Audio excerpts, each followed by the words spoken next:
Hello Africa, you're welcome to AgroLink on AAU TV. AgroLink is a platform for showcasing and highlighting agricultural activities on the continent. And for this episode, we are here at the University of Ghana to engage with one of the pioneers of Samdel Gardens. And Samdel Gardens specializes in mushroom production. My name is Nana Ismambasam. Stay with us as we enjoy and discuss agriculture like never before.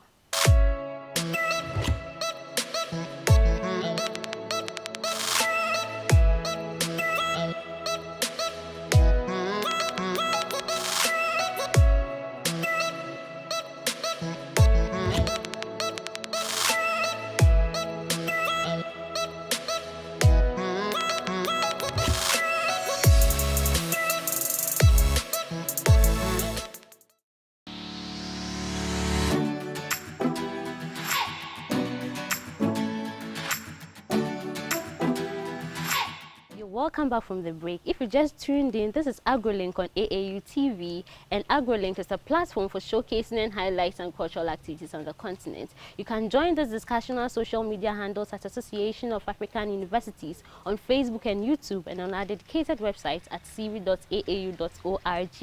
Before the break, as I said, we are going to look at mushroom production with Samdel Gardens, and we are here with one of the pioneers in the person of Bright Emmanuel Abia.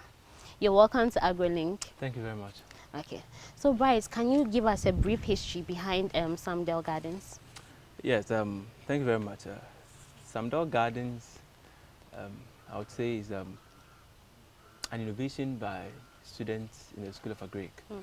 I remember in 2018 when I met my friend Obed Menua Sama. Okay. We have been contemplating what we should do differently as students. And at the time, we were also involved in some level of student politics. And we realized that the School of AgroLink itself and the association of the student association in the School of AgroLink actually have a project that is mushroom project. Okay. But the problem we have identified was that this program only runs in the second semester just for a few months, and that ends it. Okay. So we felt that there was a need for a program that is continuous, and that also focus on the development of capacity of young people. So I talked with my friend, and we approached the leadership at the time that you don't have capacity to produce this because it is run as a student program. Why don't you bring on board private participation? Well, we know that we have private investments, so a private investor will always pursue his or her own interest. And so the discussion went on successfully. And so I started with Obed Menua Sama. So Mr. Menua Sama Obed is the first person I shared this idea with. And then we have a friend in Takrady whose name is Amero. His name is not nice Amero. And then also we brought on board Mr. Francis, who is also with us now. Yes, so from then we had to put our ideas together, meet the leadership of the association at the time, and go through some processes with the university, the School of AgroLink authorities. And finally we had to start somewhere in December 2018. Starting it wasn't an easy thing. We had to use our own money. We had to start the structure all over again. We contracted a service of carpenters, but we didn't have enough money to pay them. So we had to bring on board our own ingenuity to put up a structure that befits that. And so what you saw in our farm is actually a work done by ourselves, and it's incredible. Usually agricultural activities are very expensive. People don't undertake these from scratch because they know you are not sure how much you're going to earn. You're not sure if you're even going to break even. It's based on chance most of the time. And as students, entrepreneurs, how difficult was this initiative?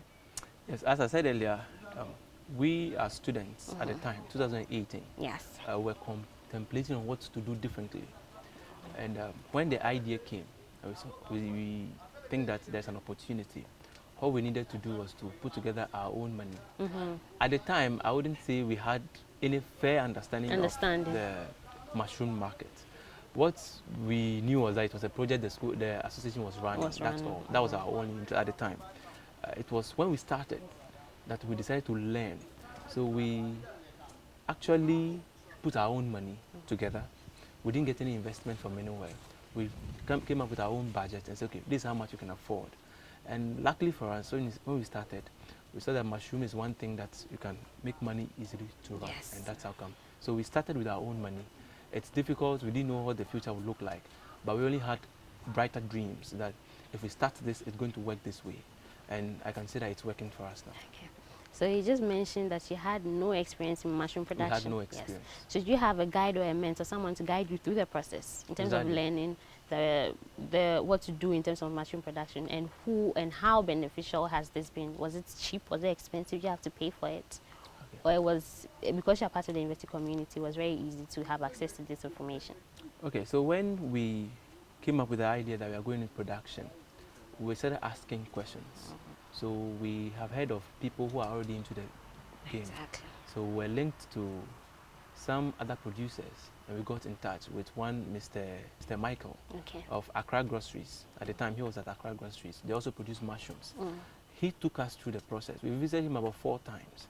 He took us through all the basics. And I must say that his lessons gave us a fairer idea of how it would be like. He took us through the training of how to do composting, how to do packaging, and every other thing. And even helped us to identify some of the markets. And so we paid him something small. We can't call that Okay, payment, but we had to just give him a token of appreciation. So we started by asking questions. And when we got to a point where we realized, okay, we can actually do this, we started all together. Okay. So can you take us through your day-to-day activities, a brief of that? So typically, if you are starting a whole production, you need to get your raw materials. So we use sawdust and compost it for about 6 weeks. Do your package, do your bagging, inoculate, and keep it for another 6 weeks. And when it is ready, you bring it to your cropping house. Then you start your cropping. And then the cropping season takes about, we run a 12-week cycle and sometimes 10-week cycle. And what we do daily, you visit the farm, you harvest, you do scraping, then you do watering, you do packaging of whatever you've harvested, and then you deliver to your customers. That's basically what we do every day. Okay, so you mentioned that you grow your mushrooms in sawdust. That's your medium. Yes. Okay, but then there are others who use cassava peels or yam peels. They add rice bran, they add lime and other things to it to enrich it. What informed your choice of medium? Yes, we have to look at something which is really accessible. Okay. Currently, having cassava peel may not be commercial. We're looking at something that we can do on everyday basis. So we considered that going with sawdust, we know we have a lot of milling shops around. So we use sawdust because it is available, that's one, and we can trust the production.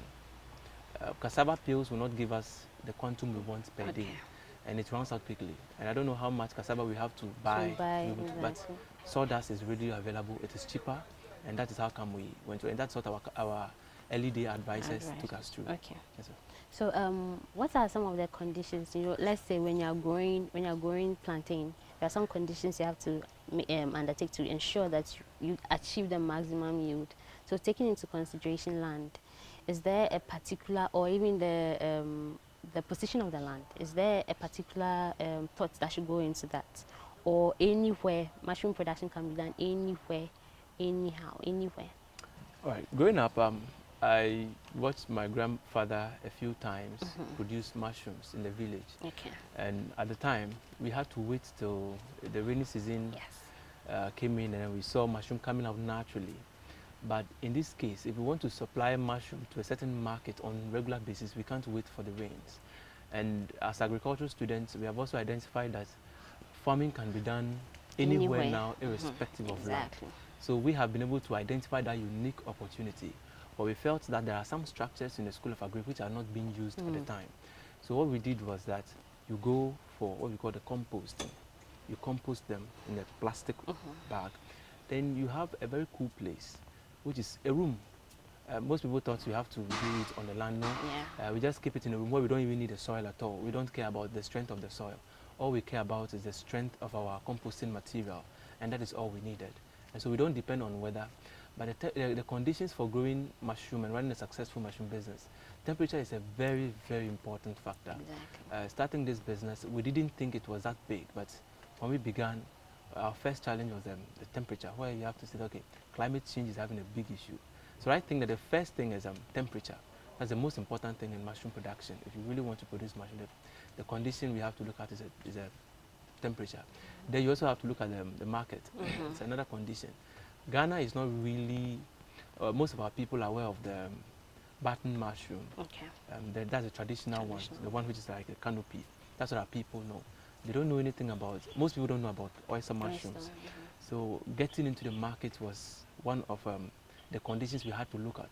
So we were able to identify that we are in a university community and we can actually target a certain part of the university community. We first knew that students don't know about mushrooms, mostly because of urbanization. And so people don't know about mushroom. But we still have some people who are in their middle ages who still like mushroom. So we explored that. And then the lecturers in the university here have served as our immediate market. So we had to look at all these things and compare it and say, okay, are we ready to go into it? We first thought we could go with students, but we saw that students were not reliable, and we had to look at the lecturers. So we considered the market, we also considered temperature. These are the two conditions. Okay.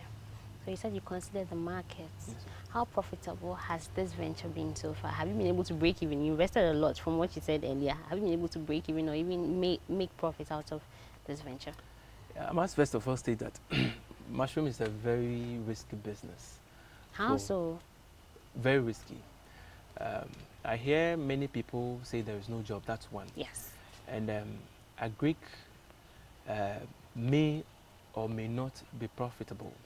But when we come to mushroom may and may not be profitable depending on two things. I said earlier that temperature plays a very important role in your production. Now, starting, if you don't take good care of your mushrooms, you are likely to lose everything. One thing we have learned is that I bring in a compost bag. It lasts for 12 weeks. So let's say it's ready today to harvest and I'm not able to harvest. What happens is that I lose everything. I prepare it for the next harvest, maybe in a day or two time. It's ready for another harvest. So I would say that it's profitable if you pay attention to it. So far, doing this for over a year and a half, I am saying that we have been able to break even at some point. We run a 10 consistent week cycle, a production cycle. And in most cases, we break even. But there are times where we have made profits. If we take out the era of bad temperature, which is the extremely dry season, we'll say that it's a good business for any young graduates to start. So I also read that some of the risks involve the sterilization process. You have to make sure the medium is sterilized well for some specific number of hours. You have to make sure that after you add the sperm to it, you have to make sure that it requires or it's at the right, it has the right conditions for it to sprout, for the mushrooms to sprout. And also in terms of the harvesting, you make sure you don't harvest it too late or too early. You have to harvest it at the right time. So what are some of the thoughts that goes into yours? Okay, so as a young business, what we do is we have two ways of getting our compost. You have to consider which one is ideal for you now. Okay. When we started, I told you we went through some training of how to prepare the compost. And then we got to that point where we realized that the composting is the most critical part of the whole thing. Exactly. Where you need to sterilize at a certain range. Yes. Traditionally, people do not check the temperature at which they compost, at which they sterilize. But what it is that you need to have a very consistent source of heat. When the source of heat for the sterilization process, you actually boil the bag. So let's say you have filled your bag with the compost. So you are now going to boil it. You have to make sure that the steam is beyond 100 degrees for it to be properly sterilized. And what that does is that it kills every microbe in it for that. Then when you do your inoculation, that sterilization process takes around just a few hours. It doesn't have to take days, just a few hours. Then you do your inoculation in an environment where there are no bacteria, there are no microbes, so that it is properly sterilized. Once you do that, you can now keep it for 6 weeks for the mycelia to properly form before you start the production. And when you start your production, actually, let's say you move it from the production house to your cropping house, and I think within 3 to 5 days, you start having your first harvest. And your first harvest that's your bumper harvest. The first 5 harvests are your bumper harvest, and that's where you are likely to make about half of whatever you have invested into it. Then the rest come a bit slowly. Mushroom is one thing that when you harvest it too late, you may not get anything. What it is that it actually ripens. So let's say you wake up this morning. So we have timing for watering. So if I want to harvest tomorrow at 8 a.m., there's a time I have to water today. So that tomorrow it will not be soaked with water. Then if you delay, what's going to happen is that after a few hours, it begins to ripen. And you know that the market will reject it. Exactly. If you do not water very well, so what happens is that it dries up and it loses weight. So if somebody orders for just a kilogram, you are likely to be given over 10 kilograms for just a kilogram because of the weight. So we try our best to blend the watering with time to make sure that we have the right amount of water in it. It is not, we're not selling out soaked products to our customers. We're also not selling dried product to our customers. In either way, we lose. Okay, we'll be back shortly. All right. Okay. This has been AgroLink, where we've been discussing mushroom production as an entrepreneurial venture with one of the pioneers of Samdel Gardern. So go for a short break, and when we come back, we shall look at the value addition of mushroom production. Stay with us. When you think of a university, you think of a place where you will go to cut out your future. And when you get there, you realize there's a lot more to it. The beautiful structures, facilities, and ambience. A place where you meet great minds, learn from each other, experience different cultures, as well as master the art of fundamental problem solving. Be part of a whole different study experience with Kampala International University, KIU, exploring the heights. You're welcome back from the break. If you just joined this discussion, this is AgroLink on AAU TV, where we've been discussing mushroom production as an entrepreneurial venture with one of the pioneers of Samdel Gardens, in the person of Bright Emmanuel Abia. Bright, you're welcome back. Thank you.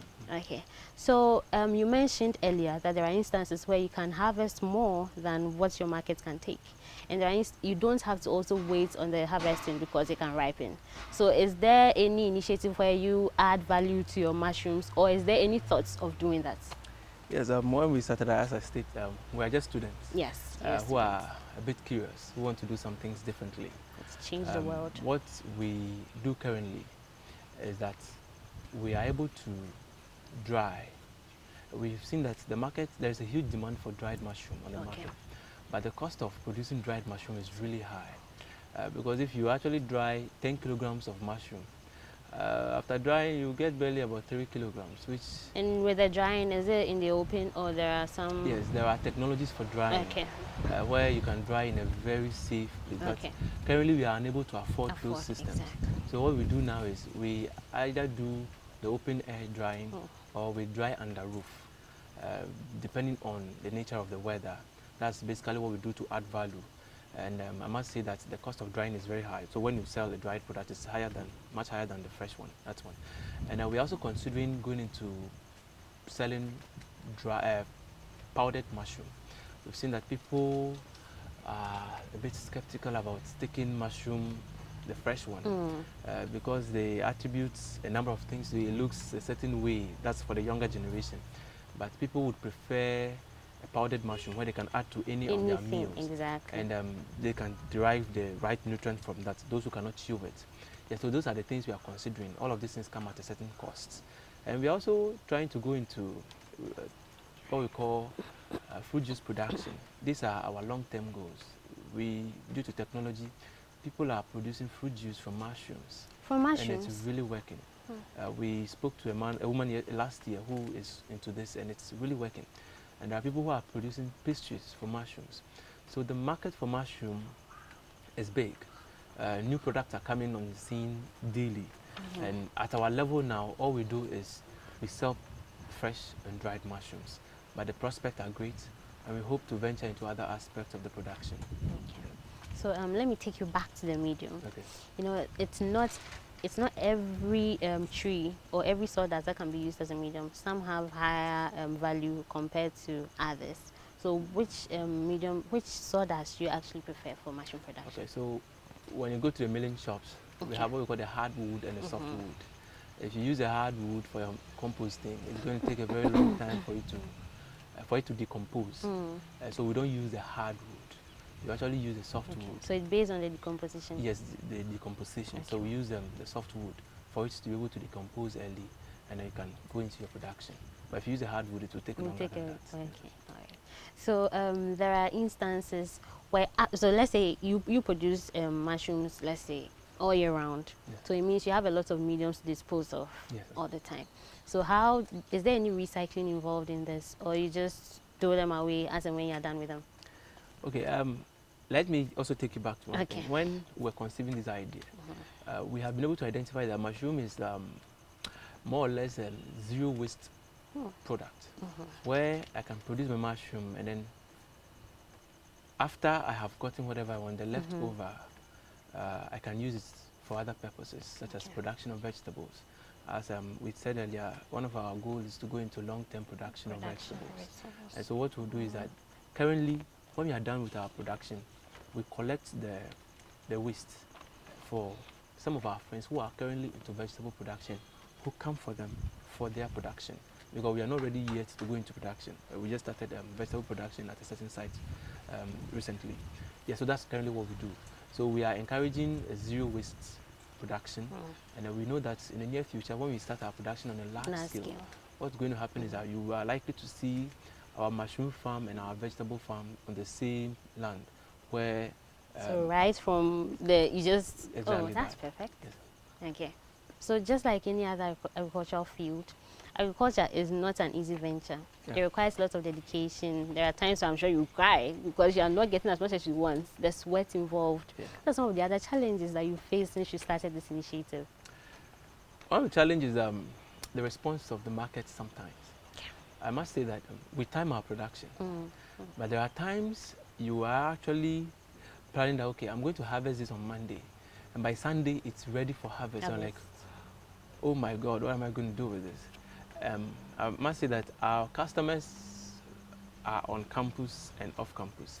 Some of them, we deal with shops. Okay. Now, if your lecturers who used to buy, you have specific days you supply to those lecturers, and you wake up on Saturday morning and you see that, this thing I have planned, because I opened this bag this day, I prepared my compost bags to be ready next week, but it's already on Sunday. What am I going to do? So time of harvesting is a big challenge to us.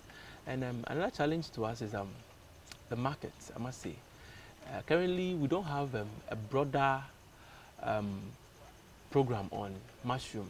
Okay. So every farmer tends to sell their mushroom at different prices depending on weather, depending on availability. Okay. So the price keeps going up and down.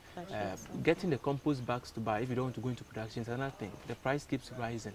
Over the last year, it moved from we're buying at 1.5 cedis, but it's now around 2 cedis, and some people are increasing it. And sometimes the shops that buy from you are not willing to buy at a certain price because they feel around this time, especially when it's rainy yes, season, they know you are desperate for. Yes, it's in abundance, so you are forced to sell it at a certain price. But going forward, what we're doing is we are making arrangements with shops who will become our off-takers for now, because we are unable to do large-scale processing. So you have your off-takers who come and take your product. So you know that I'm producing for this shop specifically, and that has worked for some time now. Okay. So let's take an instance where you're on vacation. How do you I this initiative? Good. I am someone who believes in partnership. I never thought of doing anything alone. That's why when the idea came into my mind, I spoke to my friend. I'm in level 300. He's in level 400. But we became friends when he was in 200. But I was just a level 100 person. And so I felt that there is power in partnership. So there are times this person is not available, this person must be. That's why we are 3 boys. I must say our 4th person is in Takrady, who is also handling another aspect. What we do is that when you are not available, this person must be. So we are on, school is on in session. The coronavirus took all of us home, but we're back. But somebody is on campus who is overseeing everything. That is what partnership has done to us. The days he will not be available, one of us will have to come in and stand at him. That's how it has been working. There are times where all of us are available, sometimes to run shifts, and it's working. So during vacation, production is not hampered. We still do that. Because of that, most of us don't go home for vacation. This is more or less of our internship. So we're not just doing this for income. We are doing this to obtain. We are building a capacity in management, in marketing, in production. And I must say the feeling is good. We are not looking at the money at all. The experience is enough for us. Yeah. Okay. And let's take the COVID. You mentioned the COVID. Yeah. So there are instances where you definitely mushrooms harvest, they ripen fast. Yes. It's easily sprouts. So how has it been getting markets? Because most shops were closed, people were not in town buying. How did you make sure that you had a market? Or how did you sustain your markets during this COVID period? nearly shattered our dreams when the university announced that we should all go home. And then the government also announced that they announced a lockdown. Yeah. We had to think very fast. We know that lecturers are going home. They're no more coming to lecture. The few students who express interest in mushroom are not here. And then the few shops that are around may not open. So what we had to do was to meet and then communicate to our people that, look, we are unable to produce now because we don't know how the lockdown would be, how long it would be. So we shuttered our production because it's very risky producing and not knowing who is going to buy it. Exactly. So we stopped producing until 2 weeks back when we have to resume, when we saw that things are getting better. So we had to blend strategy with a few wisdom and our knowledge on what is on the market now. Yes. So coronavirus has actually affected us. Yes. But Has affected we every want sector. to stay above and make the difference more. So since you've mentioned some of the challenges, I know definitely since you've been in this business for a little, close to 2 years, what are some of the innovative ways you've come up with to ensure that these challenges that you've been facing have been solved? First, when I was mentioning the challenge, I didn't mention the challenge of capital. Okay. Yeah. The common thing I hear among young people is, oh, I have a business idea, but I don't have money. And so I'm a teacher to some extent. Okay. And I have taught my students that capital is not necessarily money. And then growing a successful business does not just depend on money. It is your ability to communicate what's in your mind. So when I met my friend Robert, I have been able to communicate what was in my mind. Now what we did was that we were able to get in touch with people who are already into the business. And so today, we may not have money, but we can speak to a supplier because of the relationship we have built to supply us products, produce and pay in installments. That is one of the ways we have overcome our financial challenges. Another way we've been able to overcome the challenges is to increase our workload on the farm. You know, when school is in session, you have assignments here and there, and sometimes you wake up and you have to produce like 10 kilograms. What we do is that we have to get some of our colleagues on board. There are times we have to bring as many as 5 more students, make sure they go through whatever process they have to go through to help us with the harvesting so that we can supply to customers on time. That is one of the ways we have overcome our challenges. As for the issue with temperature, currently we don't have control over the temperature because of the nature of our production house now. We are working on getting a better facility, and we are calling anyone who can support us to get a better facility where we can produce. And even when it's January, last year March was very terrible. This year January was very terrible. And when these things keep coming, we are disappointing the market, and it will not make them rely on us. But what we are doing now is that we are looking for facilities that are conducive enough. But we can't be on campus forever. One of our members will be graduating from school this year, and we'll be left with only 2 of us on campus. So we are looking for facility out of campus where we can do this, do it on a large scale, and whoever wants to partner us may join us so we can make it a big thing. You mentioned that one of your partners will be graduating soon. Yes. So what happens when you all graduate? Where do you see this business in 5 years' time? In 5 years' time, let me tell you something. When we started this business last year, we started looking for facilities outside. But as I speak to you, we have people who have offered us land. But we don't have what it takes now to move on to those facilities. In 5 years' time, we should become a very big brand where we'll not just be producing mushrooms, but we're producing vegetables as well, just to keep the cycle going. So when our colleague is leaving campus, it doesn't mean our business is collapsing. He's living, but the business is still in existence. And we are going to ensure that once everything goes well, we take our production off campus even before we all graduate from school. And we make sure that we maintain this aspect. So we have what we call a succession plan. So we engage students at the lower level to continue so they can run this not just for themselves but for other people, and to give the School of Agric a facelift that students are able to bring on board their creativity for such a program. Yes, so we are preparing to leave campus and start a full-fledged business outside campus. And you're also mentoring students. Yes, we are actually mentoring students. That's a very good initiative. When we started this thing, most students didn't know us to be this way. but every now and then you hear students coming in, or they want to volunteer. So we work with a lot of volunteers here. I must say that in the last 1 year, there are over 20 students who have been through the system. What happens is that they have expressed interest in what we do. So we bring them on board, say, okay, we didn't have any idea when we began, but you can learn from us. So they come, maybe a week or two, spend with us. We give them a schedule. You come in the morning when we are doing harvesting. You monitor harvest done. And students are learning it. And I must say that there is a guy who called me 2 weeks ago who has started it in Swedru. It's just because he has been with us last semester and has seen how it goes through. And there are many more students who are interested in pursuing something like this. And I must say it's encouraging.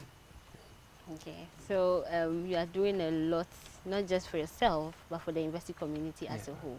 And this, in the end, we hope will help curb graduate unemployment. Exactly. So how would you say the experience has been so far as a student entrepreneur? I must say that when I was coming to university, it was a very tough thing for me.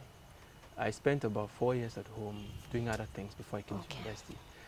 So my motivation for studying hard paper was very low. When I take books, I don't feel inspired. And I've been asking my colleagues, if we all graduated with even the best of class and we all go out there to look for jobs, who should be employed? Exactly. So we had to chart a new path of gaining experience. And I must say that the experience I have gained running a mushroom farm, the relationship I have built with customers, the relationship I have built with suppliers, is more than money for me.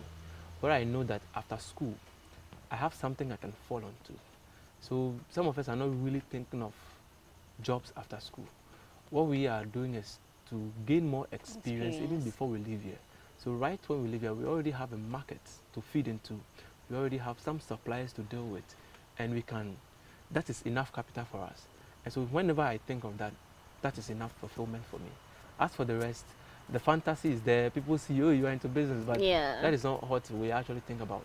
How we can run this profitably, how we can open it up to make sure that more graduates. Our goal is that by next year, when we are leaving school, we want to speak to some of our colleagues that can you come and work with us, and it should be possible because we can pay them better. Jobs. Yes, sir. Okay. So usually agricultural products all belong to an association who help to stem the activities of their members. Yeah. Is there anything like that for mushroom production? Yes, we have Mushroom Growers Association of Ghana. We meet the first Tuesday of every month at Jowlo. So we are new members of that association. In fact, they have been very supportive. They have? Yes. Not in terms of, but what we benefit from them is you're able to meet other producers. So there are times you have a lot of harvest, you call your friend, oh, do you need mushroom, or do you have a customer who needs mushroom? The mushroom market is not so competitive as it is now. Okay. Even though we have a number of producers, production is not able to meet demand. So you depend on one another to even push your sales. So the association has been helpful, and we're proud to be a member. Okay. This is a very big platform for you to call on donors, sponsors, and even students who might be willing to come and learn from you in terms of mushroom production or maybe any other experience. This is a platform for you to call on them. Hi Africa, hi world. My name is Bright Emmanuel Abia. One thing we've all been working towards is to reduce the level of unemployment in our system. Here we are in the University of Ghana, we are students. We've been able to come up with an idea that is working for us. If for nothing at all, it fits us. It helps us pay our fees to some level and gives us experience. We are calling on you to come and support us. We're looking for people who will be able to say, oh, I have a facility. It could be a big building. Use it. We'll appreciate that so much. We can have someone who says, okay, I have land somewhere. You want to partner us with money. Let's start this and make it more profitable. We have the expertise. We have gone through all the training and we keep going through training. And we can run a very successful mushroom production business. That will not just be producing fresh mushrooms, but other products as well. You can always reach us through them or through our contacts that will be provided. Yes. And we'll be happy to work with you and make it a viable business, not just for us, but for the future generation. Thank you very much. Okay. And finally, what last words do you have in terms of mushroom production for our viewers? I must say that coronavirus has taught us that we can be self-reliant. In this lockdown where nothing is coming in and going out, we have to rely on things we have here. I must advise all of us to take agriculture seriously. One thing you can do, even with mushroom production, you can start in your kitchen. You don't need a very large space, except for commercial purposes. Let's grow what we eat and eat what we grow. Let's start something small in our own gardens. Tomorrow it will pay off. We can't keep relying on foreign donors. We can't keep relying on foreign donation. And we also urge all our viewers who have the means to support people around them who express interest in agriculture. Agriculture is viable. Let's start it. Thank you very much, Bright, for your time. And this interview has been very motivating and inspiring us all. And we hope that next time we'll call on you for more interviews, you'll be able to grant us. Thank you very much. Okay. This brings us to the end of this edition of AgroLink on AAU TV. My name is Nana Isma Basam. And remember, AgroLink is a platform for showcasing and highlighting agricultural activities on the continent. And we've been discussing mushroom production as an entrepreneurial venture with one of the pioneers of Samdel Gardens in the person of Bright Emmanuel Abia. Stay with us. See you same time next week for more on AgroLink.